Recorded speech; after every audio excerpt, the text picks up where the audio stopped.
کے ساتھ ہی وہ مڑا اور پھر چند لمحوں بعد وہ دروازے سے باہر چلا گیا۔ آرزوق شہر کے ایک ہوٹل کے کمرے میں عمران اپنے ساتھیوں سمیت جولیا، صفدر، کیپٹن شکیل اور تنویر کے ساتھ بیٹھا ہوا تھا۔ وہ سب ہاٹ کافی پینے میں مصروف تھے۔ وہ پاکیشیا سے 18 گھنٹے پہلے روانہ ہوئے تھے اور 18 گھنٹوں کے دوران انہوں نے مسلسل ہوائی سفر اور بس کا سفر کیا تھا، اس لیے ان سب کے چہروں پر ہلکی سی تھکاوٹ کے تاثرات نمایاں تھے اور شاید یہی وجہ تھی کہ عمران نے سب سے پہلے ہاٹ کافی منگوائی تھی تاکہ اسے پی کر وہ تھکاوٹ سے نجات حاصل کر سکیں۔ عمران صاحب، آپ اس شہر میں کیوں آئے ہیں؟ صفدر نے کہا۔ اس شہر میں جولیا کی فرینڈ مس کاشفہ رہتی ہیں، عمران نے مسکراتے ہوئے کہا۔ تو جولیا کے ساتھ ساتھ باقی سب ساتھی بھی بے اختیار چونک پڑے۔ کاشفہ، اور یہاں اس شہر میں تمہیں کیسے معلوم ہوا؟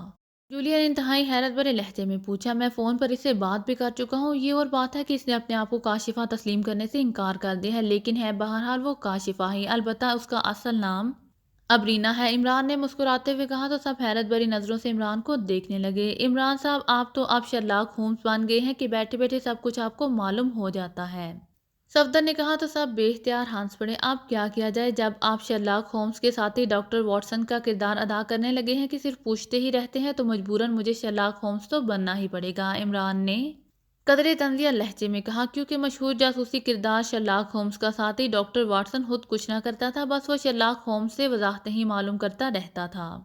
ہمیں آپ کی طرح الہام تو نہیں ہوتا عمران صاحب، صفدر نے مسکراتے ہوئے کہا۔ تم بتاؤ تو صحیح کہ تمہیں آخر کس طرح معلوم ہوا کہ کاشفہ ابرینا ہے اور وہ یہاں رہتی ہے؟ اس کا فون نمبر تمہیں کیسے معلوم ہوا؟ جولیا نے کہا، اس کے لہجے میں واقعی حیرت تھی۔ میرا خیال ہے کہ عمران نے چیف کو کہا ہوگا اور چیف نے مصر میں اپنے فورن ایجنٹ کے ذریعے اسے تلاش کرایا ہوگا، اور اب عمران اپنی اہمیت جتا رہا ہے۔ اب تک خاموش بیٹھے ہوئے تنویر نے کہا، مصر میں کوئی فورن ایجنٹ نہیں ہے، اور فورن ایجنٹ کی کوئی نجومی تو نہیں ہوتا ہے کہ کروڑوں کی آبادی میں ابرینا کو ڈھونڈ نکالتا اور وہ بھی سرگرمی سے تلاش کرتا تو صرف قاہرہ میں، اس دور دراز شہر کی طرف تو اس کا خیال ہی نہیں جا سکتا تھا، عمران نے جواب دیتے ہوئے کہا۔ تو پھر وہ واقعی صفدر کی بات درست ہے، تمہیں الہام ہوتا ہوگا، جولیا نے قدرے جلائے ہوئے لہجے میں کہا۔ مبارک ہو صفدر، اب تمہاری بات صنف نازک کے خیال کے مطابق درست ہونے لگ گئی ہے، عمران نے مسکراتے ہوئے کہا۔ تمہیں بس یہی باتیں ہی تو کرنا آتی ہیں، اور کیا کرنا آتا ہے، تنویر نے غصیلے لہجے میں کہا۔ عمران صاحب پلیز، آپ کاشفہ کے بارے میں بتا رہے تھے، صفدر نے اسے دوبارہ ٹریک پر چڑھانے کے لیے کہا۔ جولیا نے بتایا تھا کہ اس لڑکی کی آنکھیں گہری سبز تھیں اور وہ قدیم شہزادیوں جیسی لگتی تھی، اس کی چال ڈال میں ایک خاص قسم کا وقار تھا۔ پھر جو ہاتھ پہنچایا گیا تھا اس کا تعلق بھی مصر سے تھا، اور صفدر نے ایئرپورٹ سے جو انکوائری کی تھی اس سے بھی یہی معلوم ہوا تھا کہ وہ یہاں سے مصر واپس گئی ہے۔ قدیم شہزادیوں کے انداز میں نے اندازہ لگایا کہ اس کا تعلق کسی ایسے خاندان سے ہے جس کا تعلق قدیم مصری شاہی خاندان سے ہو سکتا ہے، چنانچہ میں نے مصر میں ایک قدیم مصریات کے ماہر ڈاکٹر یوسف کو فون کیا، اور ڈاکٹر یوسف نے بتایا کہ مصر کے قدیم خاندانوں کے بارے میں باقاعدہ ریسرچ کر کے ایک صاحب نے ڈاکٹریٹ کی ڈگری حاصل کی ہے، ان کا نام ڈاکٹر مبارک ہے اور وہ چھٹی پر اپنے آبائی علاقے میں گئے ہوئے ہیں۔ میرے کہنے پر ڈاکٹر یوسف نے ڈاکٹر مبارک کو فون کیا اور میرے بارے میں بتا کر انہیں مجھے ان کا فون نمبر دے دیا۔ میں نے فون پر ان سے بات کی تو انہوں نے بتایا کہ ایک خاندان ایسا تھا جس کے افراد کی آنکھیں گہری سبز تھیں، اور اب اس خاندان کا آخری فرد امیر آطاف ہے، جس کی اکلوتی بیٹی ابرینا ہے، اور امیر آطاف اور ابرینا دونوں کی آنکھیں گہری سبز ہیں، اور اتفاق سے یہ دونوں آرزوق میں رہتے ہیں جہاں ان کی قدیم حویلی ہے، اور ڈاکٹر مبارک کا آبائی علاقہ بھی یہی آرزوق شہر تھا۔ انہوں نے مجھے اس حویلی کا فون نمبر دے دیا۔ پھر میں نے جولیا کی ہمسائے سمینا، جس کے پاس کاشفہ آ کر ٹھہری تھی، کو فون کیا، اور اس کی آواز سن کر میں نے اس کی آواز میں اس کاشفہ کو فون کیا تاکہ وہ اجنبی آواز سے بدک نہ جائے، لیکن اس لڑکی نے اپنے آپ کو کاشفہ کہلوانے اور پاکیشیا جانے سے صاف انکار کر دیا، لیکن اس کے لہجے سے کنفرم ہو گیا کہ یہی ابرینا ہی وہ کاشفہ ہے جو پراسرار ہاتھ لے کر آئی تھی۔ اس بات کو کنفرم کرنے کے لیے میں نے اس ہاتھ اور اس کے لفافہ کا جو کاشفہ نے دیا تھا ایک لیبارٹری سے چیک کرایا، تو اس لفافے پر وہ دو الفاظ جو بظاہر نظر نہ آتے تھے چیک کر لیے گئے۔ یہ الفاظ امیر آطاف اور آرزوق تھے۔ اس طرح میں کنفرم ہو گیا کہ یہی لڑکی ابرینا ہی کاشفہ بن کر پاکیشیا پہنچی اور پھر ہاتھ دے گئی۔ یہ ہاتھ نہ جانے اسے کس نے دیا ہوگا، البتہ لفافہ اس نے اپنے والد امیر آطاف کا استعمال کیا، چنانچہ میں نے فیصلہ کیا کہ امیر آطاف سے فون پر بات کرنے کی بجائے اس سے اور ابرینا سے براہ راست ملا جائے، اس لیے ہم یہاں موجود ہیں، عمران نے پوری تفصیل بتاتے ہوئے کہا۔ حیرت انگیز، تم واقعی حیرت انگیز عقل کے مالک ہو، کم از کم میں تو سوچ بھی نہیں سکتا تھا کہ صرف گہری سبز آنکھوں کی مدد سے تم اس طرح درست جگہ پہنچ جاؤ گے، تنویر نے سب سے پہلے انتہائی تحسین آمیز لہجے میں کہا۔ شکریہ تنویر، تمہاری یہی قدر شناسی تو تمہیں اس عہدہ جلیلیہ پر قائم رکھے ہوئے ہے، عمران نے مسکراتے ہوئے کہا۔ تو باقی ساتھی بھی تنویر کے اس ریمارکس پر بے اختیار مسکرا دیے۔ ویسے انہیں کوئی خاص حیرت نہ ہوئی تھی کیونکہ وہ تنویر کی فطرت کو جانتے تھے، وہ بالکل سچا اور کھرا آدمی تھا جو اس کے احساسات ہوتے تھے وہ لگی لپٹی رکھے بغیر وہ ان کا برملا اظہار کر دیتا تھا۔ عہدۂ جلیلیہ کیا مطلب؟ تنویر نے یکلہت چونک کر کہا، یہ رکیب روسیہ، او سوری، میرا مطلب ہے رکیب روس سفید والا عہدہ جلیلیہ۔ عمران نے جواب دیا تو اس پر جولیا سمیت سب بے اختیار ہنس پڑے۔ یہ عہدہ جلیلیہ نہیں، عہدہ جلاد ہے تمہارے لیے۔ جب بھی تم حد سے بڑھے تمہیں خود ہی معلوم ہو جائے گا کہ یہ عہدہ کیا کر سکتا ہے۔ تنویر نے منہ بناتے ہوئے کہا، عمران صاحب کیا آپ کا خیال ہے کہ امیر آطاف نے یہ خط اپنی بیٹی ابرینا کو دے کر پاکیزہ بھجوایا ہوگا؟ اگر ایسا ہے تو اس کی وجہ وہ یہ براہ راست فون پر بھی تو کر سکتا تھا یا کوئی اور ذریعہ بھی استعمال کر سکتا تھا۔